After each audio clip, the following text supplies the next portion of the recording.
This time, we're taking a look at the ultra-campy space adventure Flash Gordon. And along the way, we ask, why did Sam Jones walk off this movie? Did Star Wars run so Flash Gordon could walk? And what's with all the 007 connections? Podcast. This is Force Fed Sci-Fi.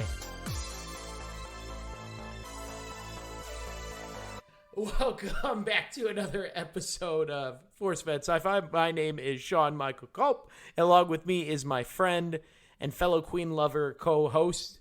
I am Chris Rupp, and I have to say, Sean, I commend you for being able to reach Freddie Mercury-like register on that intro there. Thank you.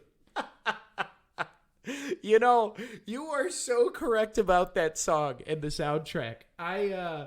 When I watched this film, immediately we were bedazzled by Freddie Mercury's lush voice with Flash, and I was like, oh my God, I totally get what Chris is saying. So thank you. I am so grateful to have this in my life now. Yeah, and especially now, I think now that like Queen is just one of those eternal rock bands. I think people now have an appreciation for just how great Freddie Mercury was live. But I don't know. I got the feeling that he was holding something back when he was letting loose on Flash during the soundtrack. Right? Like he could have put some more oomph in that. Yeah, there's just, it's so great. I felt like with that song, I just wanted more. I wanted more Freddie Mercury, man. But they gave us what they gave us. Yeah, and unfortunately, this isn't a Freddie Mercury / Queen podcast. This is a science fiction movie podcast.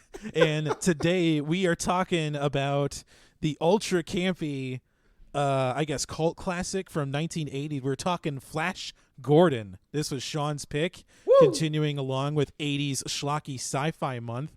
And I gotta say, like, I had no frame of reference for this movie other than the soundtrack, because I never watch this movie as a kid, but listened to the soundtrack all the time because my dad loved it but hated the movie, which to me was just this entertainment paradox I could never wrap my head around.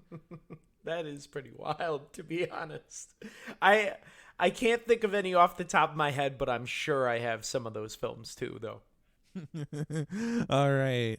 Definitely. I'm thinking of some too. Like, you're just watching it thinking, oh man, that's garbage. But this soundtrack is banging, man. Right? It just sounds so good. I just hate, it's like, that's how you watch is you just close your eyes. That's all you do. You just listen to the music and you're like, yes, the movie that I wish it could be. But this movie, Flash Gordon, the soundtrack is wonderful. But why don't you tell us, Chris, give us a synopsis of what this movie is about. Okay, so when quarterback Flash Gordon, along with his companions Dale Arden and Dr. Hans Zarkov, are abducted to face the terrible Emperor Ming, Flash must become the hero the galaxy needs and save every one of us. Oh, yes. And when you say Ming, initially, when I read a little bit about the synopsis, which I appreciate you, great synopsis, I thought that the Emperor was going to be Asian, and the person playing them is not Asian at all. I believe it's Max von Sydow, which, once again, we get another appearance from him on this podcast. This is like the third or fourth time. He's like British, right? I think he's actually Swedish. But yeah, like, you're absolutely right. Like, Max von Sydow, you don't immediately think of him as playing a character named Ming. You would expect that to go to like an actor of Asian descent, or even Yul Brynner. You could have stretched this to Yul Brynner. I mean, Yul Brynner, I believe, was still alive at this point in time. You could have had him do this. He was just off of Westworld. That would have been a cool thing to do. But like this, I think, and this is something we're going to touch into a little bit later. I think it's just the attitudes that surrounded the times during the time when the original comic was released along with the film serial. But yeah, it's something that we'll talk into in greater detail in a little bit. But Max von Sydow, right off the bat, I mean, Yeah, we love Max von Sydow on the Force Fed Sci-Fi podcast. Yes, we do. He's just a wonderful, wonderful classic actor. And it's crazy. He's been in 2 of our films out of the schlocky 80s month. So rock on, Max von Sydow. We appreciate you. The starring man that plays Flash is Sam J. Jones. I don't know much about him, to be honest. I think he is more famous for this movie because of what came after. His only film credit prior to Flash Gordon was it was a comedy with Bo Derek called 10. And this is the scene that everybody thinks of is Bo Derek running down the beach in a swimsuit with braids in her hair, and like everybody that's the shot, that's the film where that shot comes from. And somehow, some way, this unknown actor was able to beat out Kurt Russell and Arnold Schwarzenegger to play Flash Gordon, which, with the benefit of hindsight, just absolutely boggles the mind. I could not read that when I first read that, or believe it when I first read that. I mean, I can understand why they rejected probably Schwarzenegger, because at the time, this is like late 70s. He's very fresh. Probably can't really speak that great of English. So, like, just imagine Flash Gordon being like, Emperor Ming. Like, I wouldn't even know. Like, he would just be, like, just going to town on that thick Austrian accent of his. That would be rough to watch. I think that would have put this movie into the schlocky territory. But Kurt Russell, I think that would have been a perfect pick for Flash.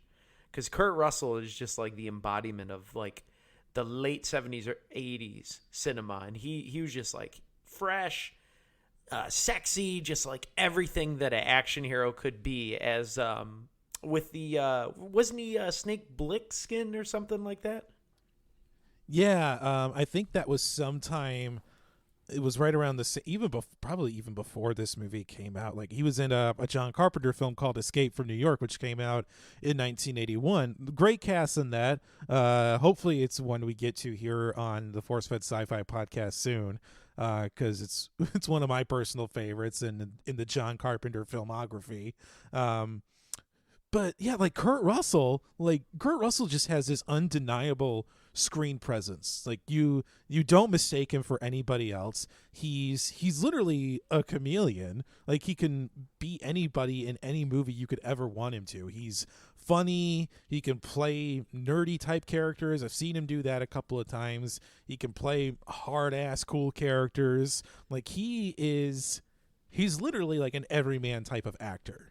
Absolutely. And he's charismatic as hell, which is I think, like, Sam Jones in this film, the Flash was like kind of like the low point of all the characters. Like, it just felt like a guy running around in a costume, like in a wife beater t-shirt, as opposed to, being this like superhero character. But that could also be to the times, because like now, just when we think of superheroes, we think of like Marvel, and they're just like worlds apart different. It's from even Christopher Reeve's Superman from back in the day. I totally echo what you're saying about Sam Jones, just like kind of being the low guy in the totem pole, because there are so many times in this movie where he's overshadowed by the other actors on screen, like Timothy Dalton, Brian Blessed, Max von Sydow, even Chaim Topol. Like, Sam Jones is almost like an afterthought for most of this movie because he has no real great screen presence. I think he's just relying on the fact that he's bulging with muscles and he's just playing the title character of the movie. I agree. I think the women overshadow him in this movie way more too. Like Melody Anderson and Ornella Muti, I think is her name. She, like, both of those actresses were fantastic. Like, I'm like, these people have way more charisma than Sam Jones. Yeah, this movie should not have been called Flash Gordon. Like, you could have gotten away with calling it, Prince Baron or Voltan or even Dale, for God's sakes. You could have called this anything else other than Flash Gordon, and it probably would have made money. At that time, if you want to go a little bit into like the beginning, this is made late 70s, released in 1980. So this was like fresh during the Star Wars boom.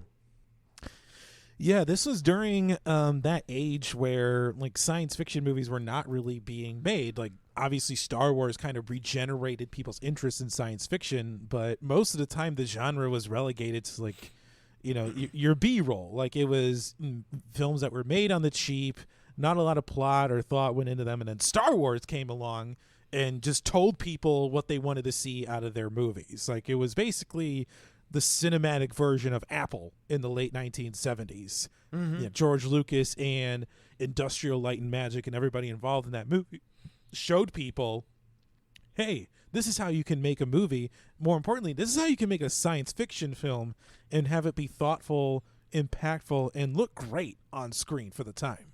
Mm-hmm. And speaking of George, I know he offered to make this movie before Star Wars, and they told him to kick rocks. So he's like, screw you, I'm going to go make Star Wars then. I mean, maybe it's a good thing he didn't make it, because then he would have just tried to update it with new special effects every 15 years. Very true. I mean, but also, too, like, we get another, along with Max von Sydow, we get another repeat player here on 80 Schlocky Sci-Fi Month. We get the return of producer Dino De Laurentiis, who he owned the rights to this movie for so long, and same deal with Dune. He could not get this made for such a long time. God, this poor guy. It's like he invested in both franchises that no one wanted. Although, to be honest, I think we have figured out what Dino De Laurentiis' formula is for, or at least what he thinks is the formula for making a successful film. Like he takes beloved or wildly influential source material, he gets a sizable budget with a director who knows how to stretch said budget.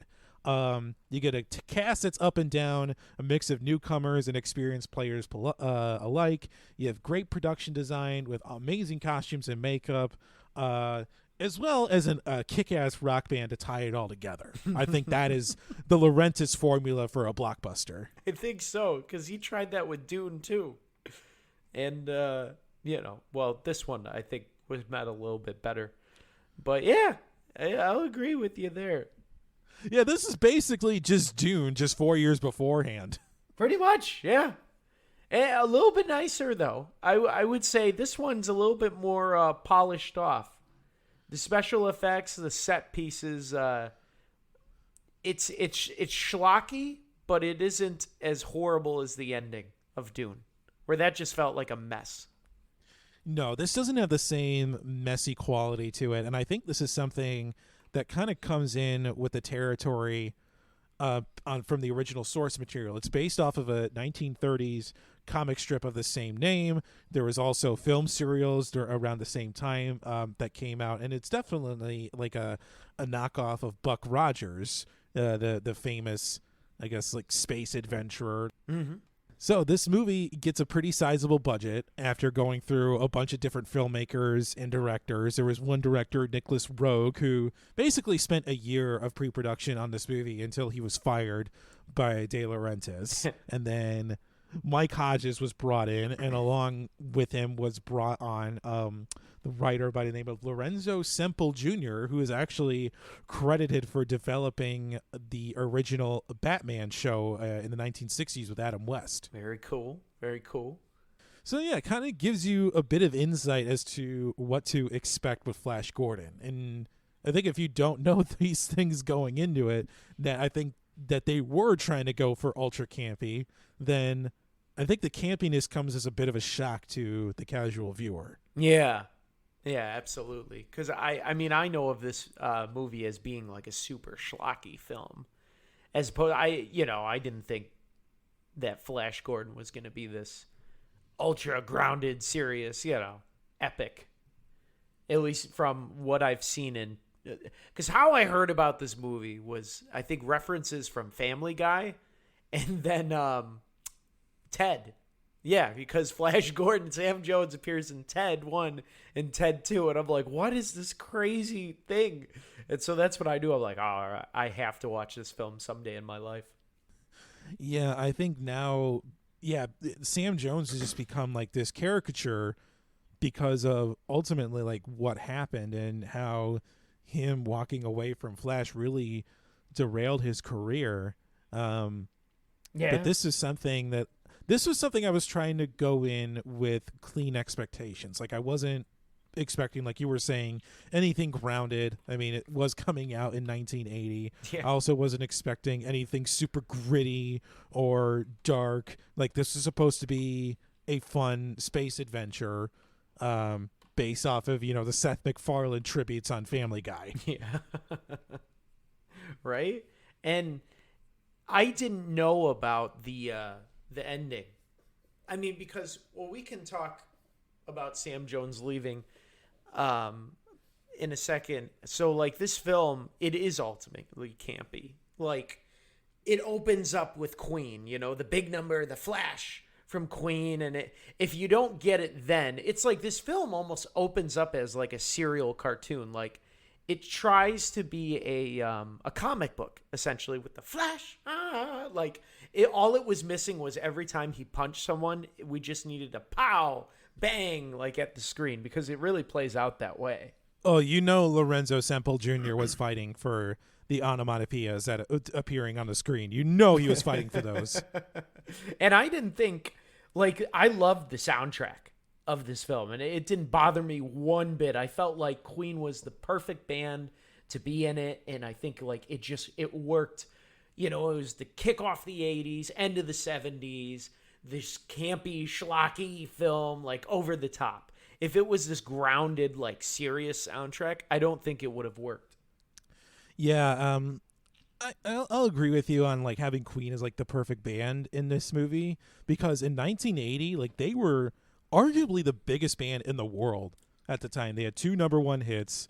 They had an album out at the time called The Game that sold over 4 million copies, and it's hard to quantify it now because we have so many different avenues of entertainment and so many different ways that people can put their music out into the world. Like it's hard to put in the modern terms now just how popular and how widespread Queen was at this time. Yeah, they were huge, from what I've read and like seen and like from autobiographies, and then from the movies and everything. They were huge. It was right before their drop off. So I mean, that's like now if like they would have picked like The Weeknd or I guess T Swift to do a soundtrack for a movie, right? I mean, T Swift would have to get a whole bunch of money, or I mean, shoot, after watching the Super Bowl halftime show, I'd give a lot of money to Dr. Dre to do my film soundtrack right now. Well, now that's an interesting thing, because I was just thinking about that. Like, we really don't see nowadays in films artists kind of rallying and like a producer, someone saying, "Hey, Eminem, make a soundtrack." Like obviously Eminem did, for 8 Mile. Dr. Dre, I think, did for Compton, that film. But it's really not that common anymore that you'll see bands, come together and just do a full epic soundtrack for a film, unless like you count Phil Collins, because he's done so many for Disney. Yeah, I think it's something like you're absolutely right. This is something we don't really see anymore. We'll see maybe like individual artists go off to become like composers. Like we saw it just last episode with Weird Science and Danny Elfman breaking away from Oingo Boingo to become a great producer. And I think like now the most recent or contemporary example we have is probably Trent Reznor from Nine Inch Nails, who is, I think he's an Academy Award winning composer now. Like he's done Soul, the Pixar film from a couple of years ago, and The Social Network. He is like, it basically exclusively works with David Fincher, but he is incredible. Wow. I mean, and it's yeah, but you're absolutely right. It's rare to see like full bands make this jump into composing, but I think it's much more common to see individuals make that leap, like if they're done with their band and just want to move on. Yeah. Or they'll do like a single for the film, but you won't see them do it. It's just maybe it's just different, different times. Maybe less people listen to soundtracks nowadays. I don't know. I mean, which is a shame because I listen to the Jurassic Park soundtrack all the time. Classic. That is a classic Classic. It will never die. Not until we let it. All right. Well, yeah, so Queen was the bomb at all. Did it take you out at all of the film? You know, it did at times, but I think I kind of get what they were going for with it. They wanted to make it, like you were saying, they wanted to feel more like a comic book and wanted to be fun and, you know, placed in the time and have the marketing pull that a band like Queen has. But I think they also wanted to avoid this film looking too much like Star Wars. There had to be some way to distinguish it from Star Wars. And what better way to do that than have a rock and roll soundtrack? Absolutely. I totally agree with you there. Because if it was this like epic composer that was kind of like John Williams, then it would very much seem like that. And this film just isn't, it's similar to Star Wars, but it's just not, because it's just the way that they portray it, the director choices. It's not as grounded as an epic like, well, I guess like a saga, as like, you know, Star Wars is. So I get what you're saying. I totally agree. Because like Star Wars doesn't have like Emperor Ming where it's like a white dude playing an Asian man. Oh yeah, I think we could also title 80 Schlock Sci-Fi Month as movies you couldn't make today, because you definitely could not do a white man playing an emperor named Ming in today's modern filmmaking. It's just stupid. Because it's like, well, we see Matt Damon playing in The Great Wall. Didn't they try to dress that movie up as like Matt Damon was like a Spaniard who made his way to China or something? Oh my God. Which is even more problematic than a white man playing. It's just say it out. It's a white man playing a Spaniard who winds up in ancient China. Like, there's problems with that. It's just so stupid. You know what was a good film, and I'll go on a little tangent where they did it perfectly. It's called The Last Samurai. They totally facilitated where Tom Cruise is able to like work with the Asian culture, but he's not like playing what should have been an Asian character. Yeah, and that fits into the whole stranger in a strange land type of genre, which is amazing if you do it right. Like another one of those that comes up is Witness with Harrison Ford. Yeah. Like there's better ways of making stranger in a strange land movies that don't involve racist caricatures or white people playing Asian characters. Yes, like Max von Sydow and as Emperor Ming. I just didn't understand it. I was like, seeing him do that, because the makeup, they tried to make his eyes whatever with a bunch of makeup, and I'm like, why didn't they just call him something different? Or why, you don't have to do the makeup. He could have just been a white dude, but or they could have just had an Asian person play Emperor Ming. Shocker. Because I think his daughter, or was it his concubine, she's supposed to be Asian too, and they do the same thing with the makeup. And she's Italian. Oh, yeah, she is white as the virgin snow. But the comic was created in the 1930s, and there was this whole period of time, and I mean, you can argue this is something that we really haven't kind of disconnected from as a society, but this idea of yellow peril, that people are coming from Eastern Asia to basically rain tyranny on innocent white people. I mean, obviously the name Ming is referencing the Ming Dynasty from China. Yeah. And then also he comes from the planet Mongo, which is a derivative of Mongol. And this is something that was just very common in the 20th century. And then also you have World War II and anti-Japanese propaganda that was coming out left and right. And then you can even make connections to now, the rise of anti-Asian hate that's just been popping up thanks to the pandemic, which hopefully we're in the death throes of as we're recording. Okay, so this is very much a product of its time. The source material was very much a product of its time back in the day.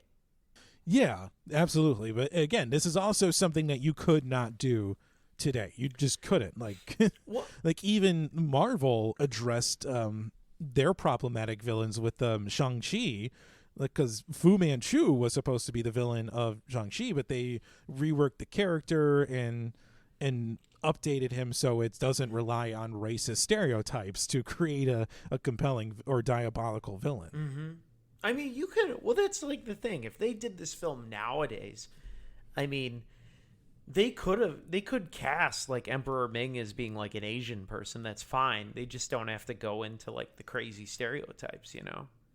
I mean, anyone could be Flash Gordon. I would like to see a black Flash Gordon. That would be crazy. You know, like, because at the end of the day, I feel like, you know, how it's like the characters, like the story that they tell, you know, their mission, whatever it is, that's what's supposed to matter more than like who it is or what like race and nationality they are. But it's just annoying when it's a character, like when they take characters that are supposed to, that have been written to be a certain person, and instead of just like changing it, like you said with the Shang-Chi, and just like making it more modern, they like take, like filmmakers will stay like keep things like Emperor Ming and then cast like someone that's totally different. It's like, no, either follow suit or change it. Like, you don't, because then it just gets weird. Yeah, I think there's a way of creating a compelling, you know, galactic emperor supervillain without having to, you know, evoke images of East Asia tyranny. Yeah, right? Or like racist crap. You know, weird torture devices and all that. It's just weird. I mean, like, yeah, you could still cast Max von Sydow to be your villain. You just please don't call him Emperor Ming. Yeah. You know? Or, yeah, have like an explanation of it or something, you know? Make it more clear so that we don't get confused or make assumptions ourselves. How did you so in this film, you know, it's the reveal of Emperor Ming, his throne room is like super elaborate and it's very diverse. Like there's tons of alien creatures and people in there. I was hearkening myself and I saw on the notes, excuse me, it was like I was getting really like big Wizard of Oz feel. How about you? Oh yeah, like that opening throne room there, like heavy Wizard of Oz vibes, along with the Star Wars Cantina scene. There, you just have all of these elaborate costumes, different looking aliens. You have weird music that's playing in the background. So there's heavy Star Wars Wizard of Oz vibes here. Right, and they had. I feel like maybe they borrowed.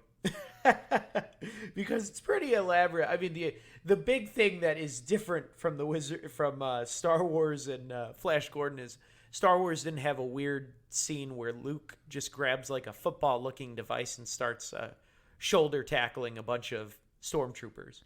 Oh my God, that scene totally goes off the rails as soon as he starts running roughshod over all of the henchmen with that football thing.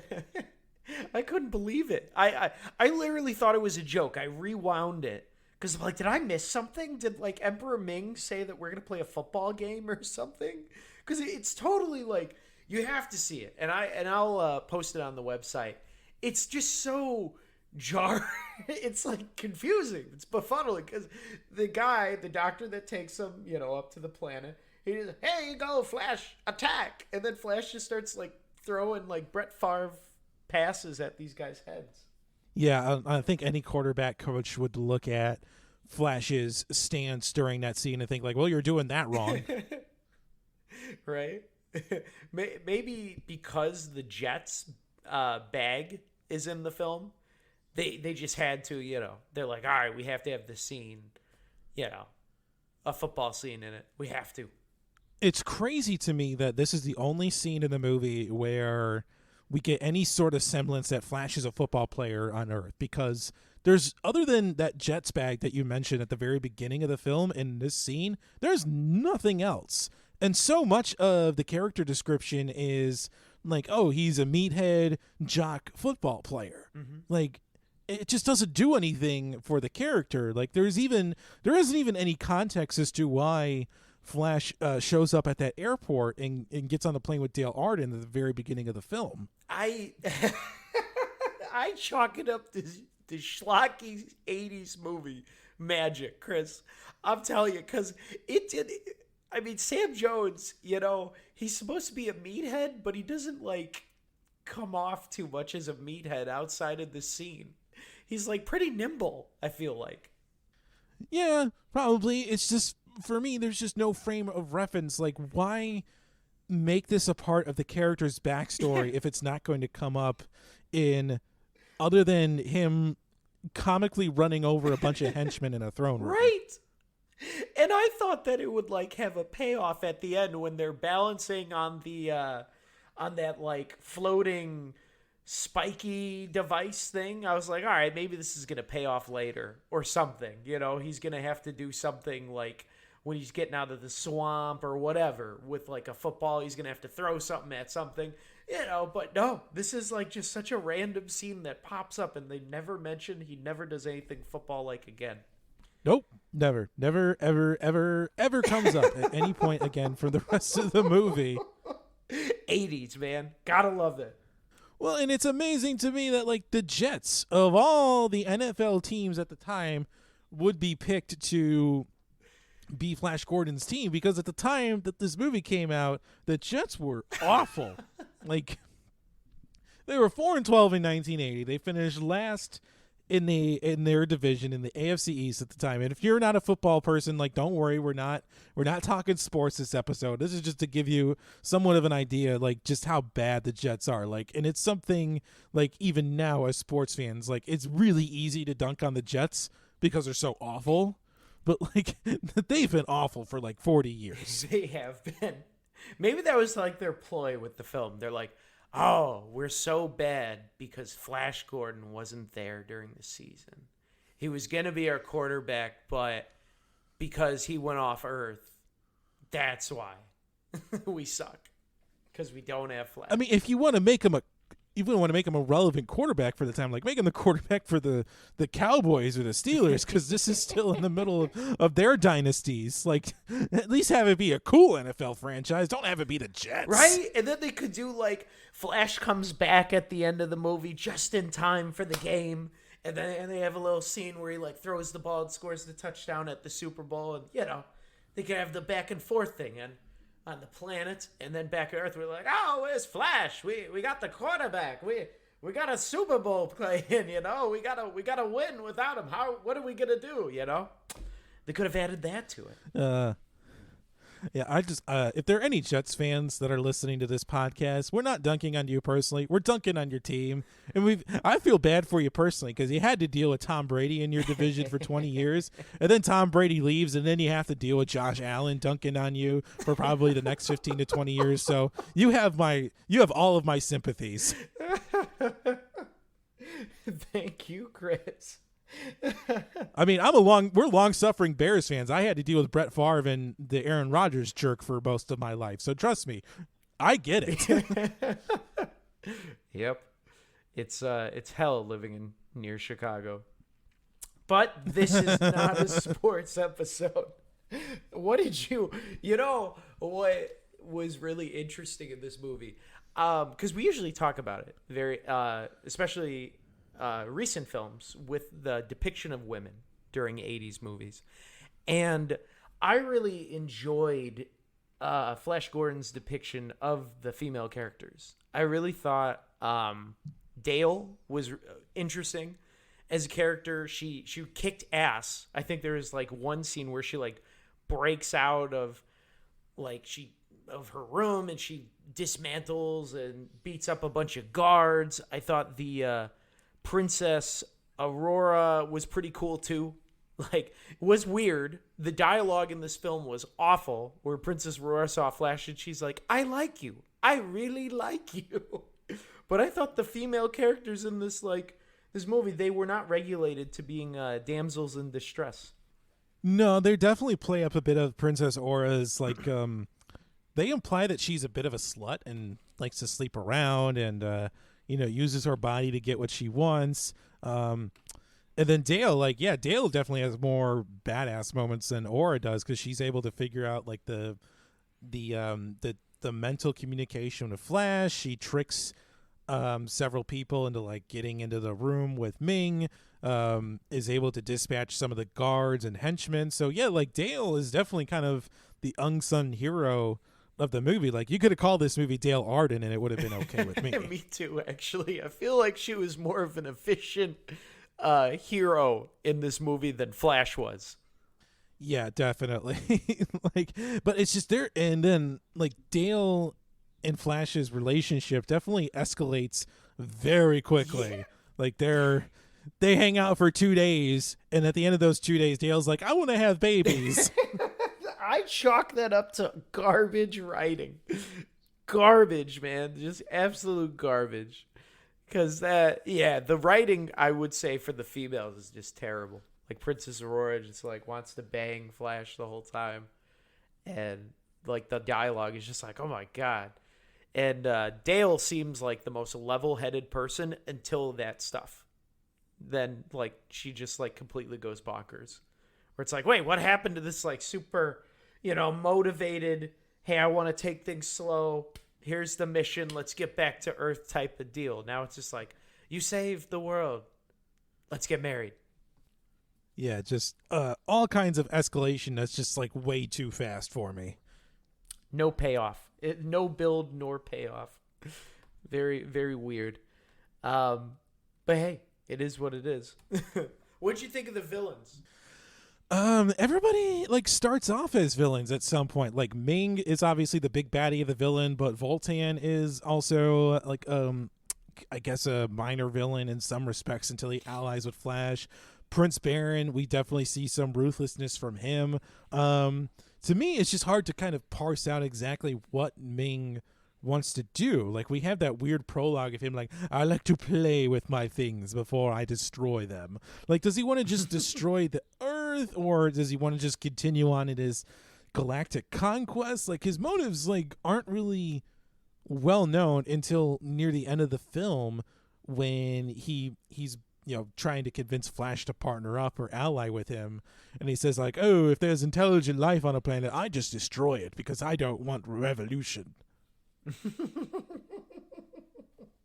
He's so evil. I mean, dude is willing to sell his daughter down the river. He is. He's definitely like, he definitely leads up to the title of being the merciless. He does. That man, he's just like messing with Earth at the beginning just to mess with it. I'm bold. Let's cause hurricanes. I mean, that man, that is what you get when you get a psychopath gets toys and is able to just like run, as you said, roughshod all over the galaxy. That is Ming in a nutshell. His moral compass is not intact at all. He's a bored man, and he gets pleasure off of making people hurt, and he gets off to people's pain, I think. Well, not only that, and he surrounds himself with people who enjoy dishing out that pain. I mean, he's got Clytus, the head of his secret police, who, pines after his daughter, and then, when he's offered Ming's daughter, his eyes just all light up like, ooh, I'm going to have me like some raping time on our wedding day. Oh my God. Clytus just gives like the weirdest look as soon as Ming says, you can have my daughter. Like, isn't Clytus the dude wearing the mask? Yeah, which again, that mask is some piece of costumery right there. Dude, so that's why I wanted to say Clytus. So I really appreciated, because the actor that played him is Peter Wingard, I believe. And I don't know about you, but I was really moved by his acting. I thought he did a hell of a job despite like only having to use like his mouth, and I don't really remember seeing his eyes, but he was really good. I was really shocked at the acting of this man. Like, he was a messed up dude. Yeah, definitely does a good job of playing the power behind the throne role. It's something that's kind of gets overlooked, and it's something that's we've come to recognize a bit more with the Game of Thrones series. But yeah, Peter Wingard was definitely kind of the unsung acting hero of Flash Gordon here. Yes, out of all, because I'm not, I'm not saying the acting in this movie was at all that great. Because it really was, it was campy as hell. But if there was one actor that was actually, they just embraced their role, but actually took it to a serious, where I was like, oh wow, there was some good choices outside of, I feel like Side Out just like went off the rails because he's like, I'm just gonna be as big as I can be.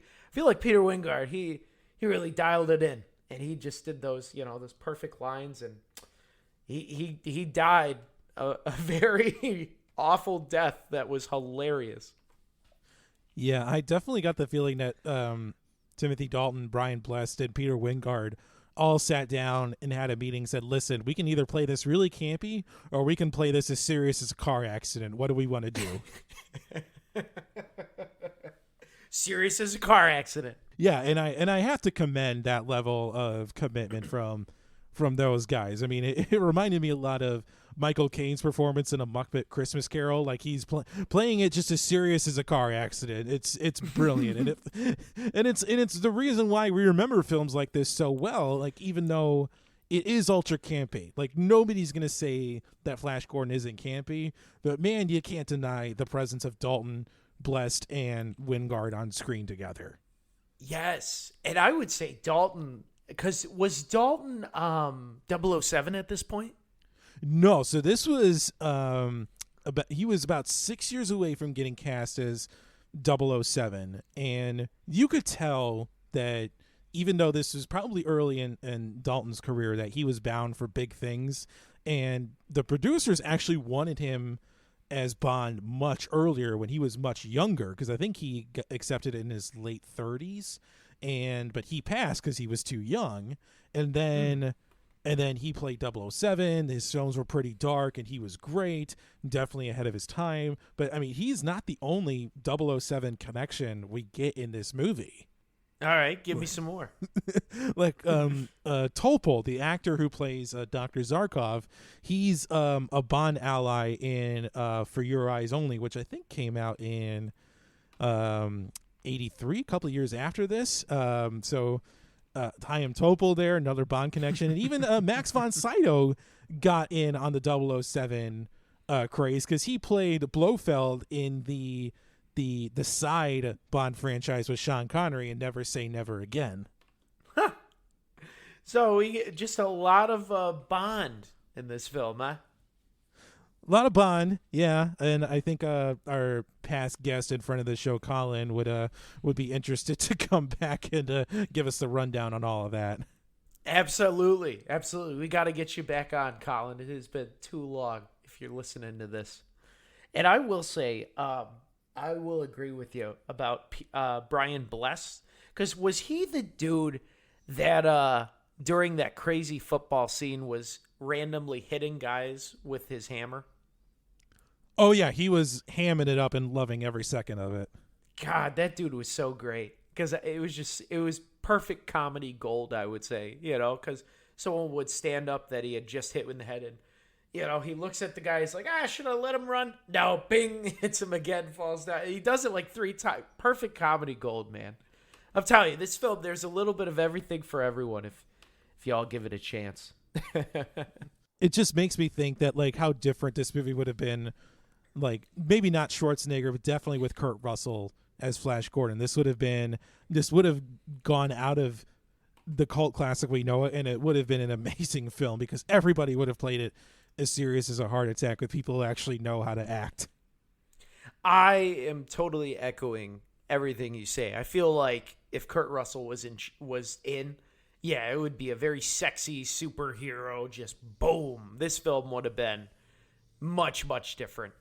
And I'm sure this has been talked about for years since this film has come out. Like how different do you think Flash Gordon would have been different if this had managed to come out before Star Wars? If this came out before Star Wars, like if George directed it, or yeah, if somehow De Laurentiis gave Lucas the rights, and instead of Star Wars coming out in 1977, George Lucas releases Flash Gordon. Yeah, we would probably be talking about a different movie franchise, to be honest with you. But who knows? I mean, at the same token, because what made Star Wars so great was the editing and all the troubles that they had at the time, which is what made the films wonderful, as opposed if we actually got George's actual direction. But I think, George's, at the same token, I think George's innovation and creative mind, he probably would have turned this film into a little bit less of a campy thing, and it would have been more grounded and had great special effects, as opposed to a bunch of men on wires flying away, and with Flash on his little motor ship thing behind a blue screen. I think it wouldn't have been as campy or as tongue-in-cheek. Yeah, I agree. I think we would have seen we still would have seen the great advancements in special effects. I mean, maybe slightly better acting. I don't know. That's difficult to say. Especially when George is writing. I mean, the dialogue would have been crap, but the performances would have been amazing. Yeah. Who would have known? Maybe Sam Jones wouldn't have walked off the movie set. Which I didn't. Did you find out stuff about that? Like, because they said something like most of his lines were dubbed. It's kind of left to history as to what this dispute was actually about. But yeah, like I read the same thing you did. Like most of his lines were dubbed. Because it said something like he left 3/4 of the way through the project, and most of his lines had to be dubbed.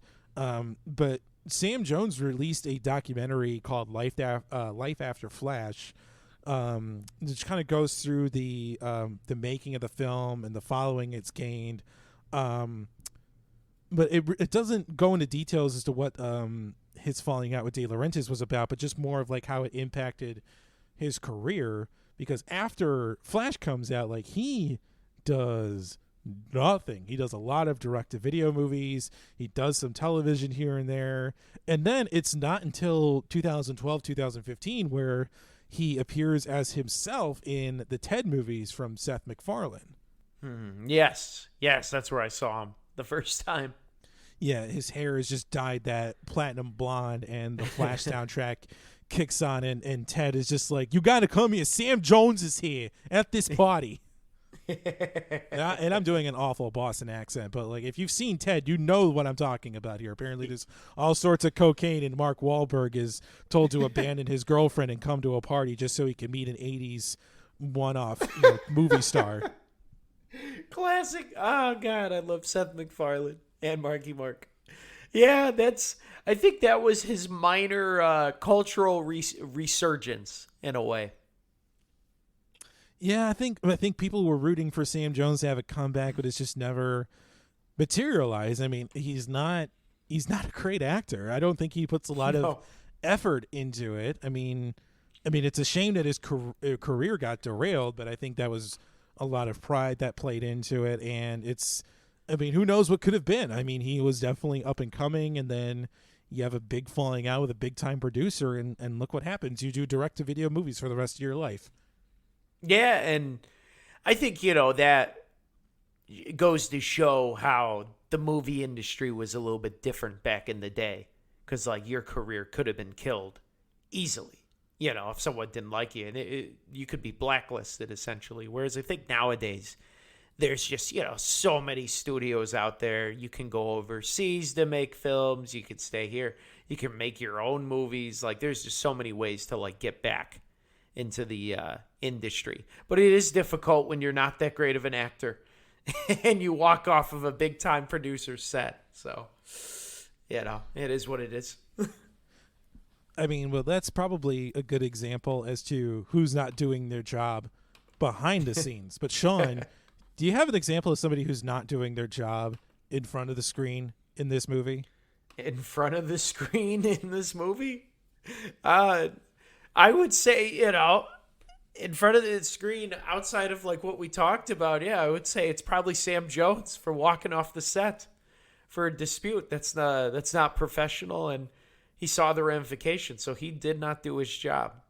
And the crazy doctor, I would say, too. How about you? I'm gonna have to pick Prince Baron. Like, I love Timothy Dalton, but Baron spends most of his time fighting with Flash because of Aura. Like, and by all accounts, like he is not a fan of Aura at the when we first see the two of them together.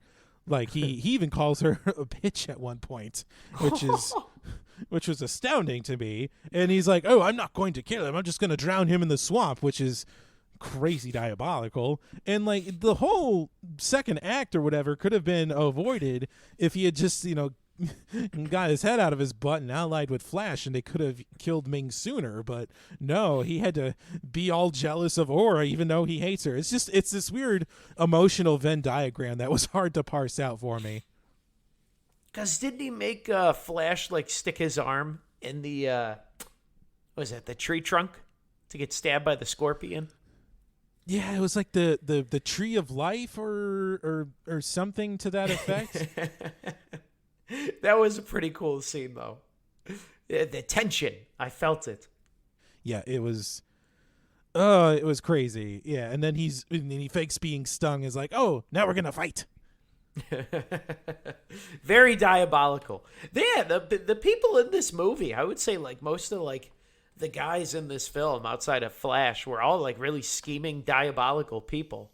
Like, even the doctor, like at the beginning, Flash and Dale, like, they just go in to his like greenhouse and they're like, "Hey, can we use your phone?" He's like, "Sure," and then puts them into his like rocket ship and points a gun at him. Like what the hell, man? Like, what? That's crazy. Diabolical. Yeah, two perfect strangers show up at your observatory, and your first reaction is to pull a gun on them and force them to go on an intergalactic journey. That's messed up, man. That's really messed up. And then, like, I don't know, it's just Ming is just murdering people left and right. Just not that great of people in this film.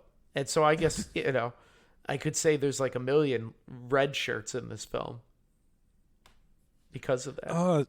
So many, but like, I think honestly, like, Clytus and Kala are really the only two characters who we see like die on screen in like any type of brutal way. And like, they're the only ones who did, like I said, their deaths are pretty gruesome. Like, Clytus's eyes bulge out of his head, and Kala like basically melts like the Wicked Witch from the Wizard of Oz. So like, hard to pick red shirts between Clytus and Kala there. Didn't they have at the beginning though, like when Flash and Dale were walking in and Ming zapped someone with that robot thing? That little green guy that was wearing that awful green costume sneaking around in the palace.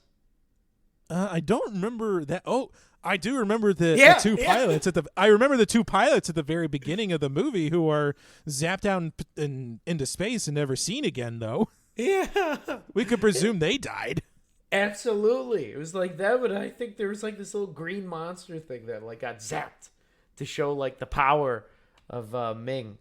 So I mean, those like, yeah, there's really not much death in this film though. Outside of that, did you have a lens flare? Oh man, like, it's a campy ass film, so lens flares abound. But for me, the one that stands out the most is during Zarkov's brainwashing, when they're going to absorb him into the secret police. He's somehow able to bypass it and somehow retain all of his memories and knowledge. Is like, I was able to focus and keep all of my memories. They cannot touch this. I just thought of the Beatles. So stupid. It was so dumb. That scene alone, bro, is amazing. Where they go back to his childhood. He's like, "Mama." I love the 80s, man. 70s, 80s. You can't beat it. What about you? Do you have a lens flare? Oh my God, yes. My lens flare was at the end when all those winged people, after like the big battle, and everyone just like abandons the castle except for like Ming and Flash. All the guys, and I think that's including Prince Voltan, they're just like stepping over the like door, and then you just see them like lift off and fly into the background with like their little wings, and you can obviously see that they're like on tight ropes or what is it? There's like strings like carrying them away into the distance, and I was just laughing my butt off when I saw that. It was just so bad, so funny though. That and like Flash like flying back to the castle, like where it's totally like a blue screen, green screen behind them, and they're just like rocking the ship, and like Dale's hanging on to his like chest. I'm like, oh my god, this is great. This is wonderful. Oh boy. Well, I think those were things that definitely bothered us, but do you want to hear what bothered the internet? Sure, break it down. All right, so the latest edition of This Week in Toxic Fandom, Flash somehow manages to set a countdown of 3 minutes, 21 seconds to Earth's destruction, according to Zarkov's calculations. He does so without a reference point of time.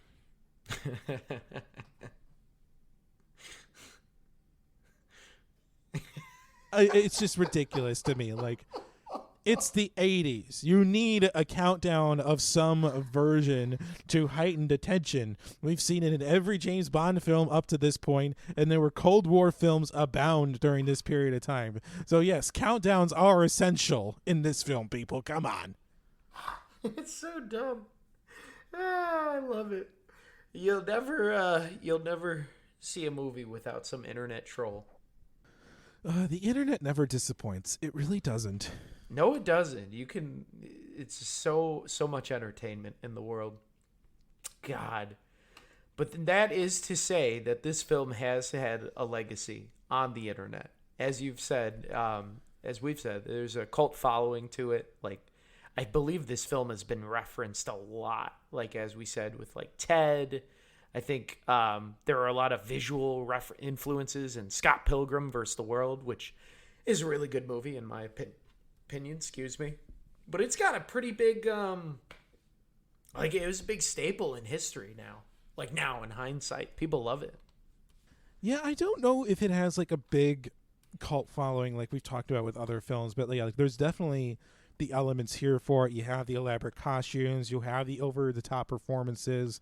The schlockiness, the campiness, the 1980s rock and roll soundtrack. So yeah, it definitely has all of the makings of a cult classic. I mean, and it's definitely one like when people see Brian Blessed on the street, like they talk to him about Flash Gordon more often than not, even though he's been in dozens of other pictures. He's so well known for this. I mean, in this.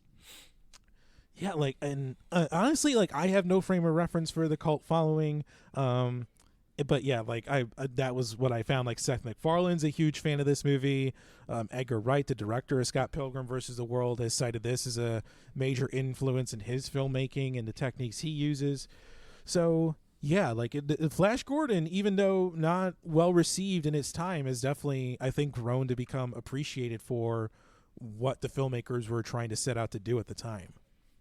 I totally back you on that. And it did, and it didn't do too bad. I know like now the budget was like 20 to 27 million and it grossed about 46.5 million. So that's not bad. Made its money, nearly doubled it. And like on those tomatoes that are rotten, it's got an 83%. So take that for what you will. And I saw that it was ranked on Rotten Tomatoes' Journey Through the Sci-Fi list as number 88 out of 100. So take that for what you will. Yeah. Definitely take that for what you will. Yeah, I think the modern reviews have been a bit kinder than the contemporary ones. We were also nominated for a few Saturn Awards, Best Costumes, Best Sci-Fi Film, Best Supporting Actor, although it didn't mention which one. And then also in a bit of a infamous history, Sam Jones was also nominated for the very first Worst Actor Razzie Award. So well deserving of that honor, I think. That is awesome. The very first. And it got some BAFTAs, right? Which is kind of cool. or nominations, because I know BAFTA is like the British version of the Academy Awards. Yeah, a couple of technical nominations, which I think it's well deserving of those: best costume design, best original film music, and best art design. So definitely worthy of those nominations there. But the 80s were just such a good time for film, and I believe Star Wars Empire Strikes Back was pretty darn good. So there was no chance. No chance. And as we mentioned, Sam Jones infamously walked off the set, and of course this scrapped any plans that the producers had for the trilogy of films. So no sequels have been made, although there have been talks of a reboot since 2015. Nothing's really taken off. The last I saw of it was that Taika Waititi is looking into directing making a live action remake of this movie, but that all remains to be seen, because Taika Waititi is one of the most in demand filmmakers right now, and it's hard to pin him down for anything. God, yeah, that sucks. Yeah, so we're probably not going to see a Flash Gordon remake, and honestly, that I'm okay with that, because I think nowadays, I don't know, like, how can, it was like such a soapbox serial schlocky movie. Like, I don't know what a remake would be. Like, a serious Flash Gordon? Like, to me, I kind of, like, take a step back at that. Like, I don't know if I would want to see a serious Flash Gordon. And so then if it was going to remain this campy, silly comedy, then they would probably have to go, something like Shazam, or like a lower budget style film, You need the campiness, you need the fun that is Flash Gordon. You can't make this ultra serious, because that's not what the source material is. It's never what it's been about. Like, you have to keep this fun, you have to keep it lighthearted. I mean, if you don't want to see a remake of it, though, I mean, it got a 4K Blu-ray restoration in 2020, so there is that for you. There we go. Well, I think that's good, man. Without further ado, I think we can rate this puppy. Oh yeah. I can. So using our unique scale on the Force Fed Sci-Fi podcast of wouldn't watch, would watch, would own, and would host a viewing party. I'll lead us off with my thoughts on Flash Gordon, and I think I've been pretty clear as to what I think of this film overall. I don't know if people were 100% ready for this in 1980, but I think this is exactly the type of film we had in mind when we brainstormed 80 schlocky sci-fi month. And it's certainly not the best movie in the genre, but and I think it's largely brought down by Sam Jones's performance, especially when you consider the level of commitment from other actors like Max von Sydow, Daniela Muti, Timothy Dalton, and Brian Bless, Peter Wingard.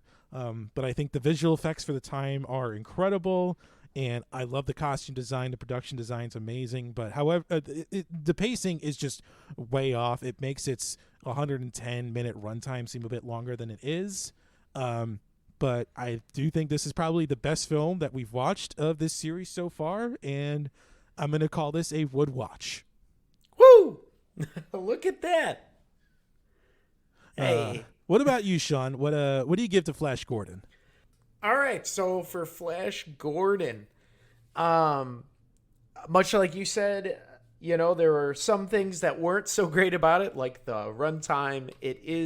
Though it's not that long of a film, it's just the pacing, I think, is very tiresome, and it seems longer than it is at some points. But if outside of that, I really enjoyed it. There were, obviously, nowadays, it is kind of like off-putting and racist to see white people portraying minorities in roles. So I think that is a little off-putting, and if you can drive on past that and just enjoy the film for what it is as a product of its time, the silliness, over-the-top, crazy, schlocky fight scenes and acting and just dialogue that is quotable for days, I think it is it's a pretty memorable film, and it is definitely on my I would put this as a would own it's like right between a would own and would host a viewing party. It's not a host a viewing party because it's really not like there, but it's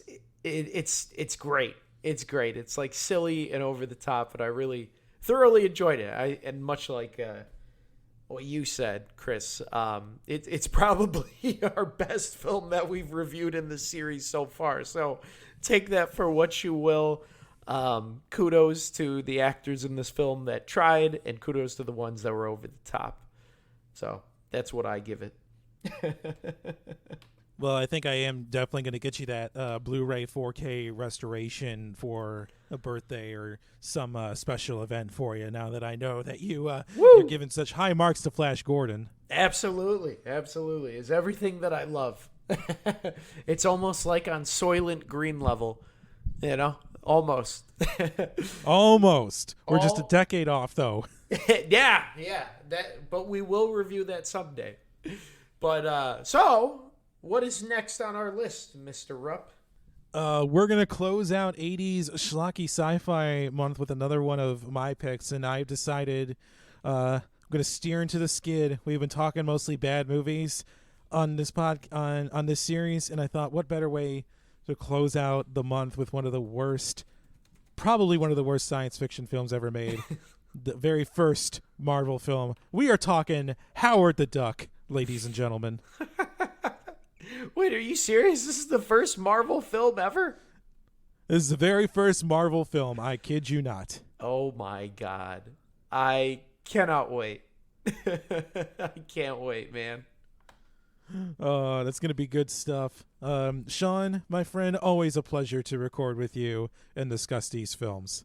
Right back at you, Chris. It is always a pleasure. You are the man. Likewise, Pulp Fiction, and we'll take it away. And if you enjoyed this episode of the Force Fed Sci-Fi podcast, please head on over to Apple Podcasts and leave us a 5-star review. It really helps to drive us up the charts, as well as help people like you find the show. We are across the spectrum of social media with Facebook, Twitter, and Instagram, all at Force Fed Sci-Fi. You can check out and download episodes from Apple Podcasts, Google Podcasts, Spotify, the iHeartRadio app, or wherever you find podcasts, and go ahead and hit that subscribe button so you never miss an episode.